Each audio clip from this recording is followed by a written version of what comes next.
நமது நாட்டின் பொன்னான எதிர்காலம் உங்கள் கைகளில் தான் இருக்கிறது என்று மீண்டும் ஒரு முறை உங்களுக்கு நினைவூட்டுகிறேன். Now the Vice Chancellor will confer the degrees. Prakash Kumar.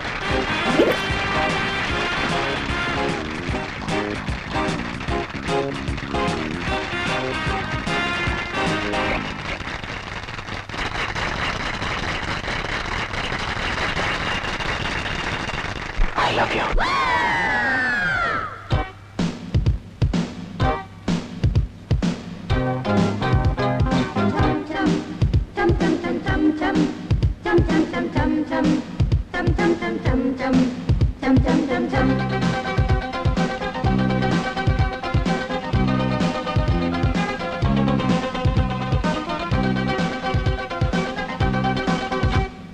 விடிய விடிய நடனம் சந்தோஷம்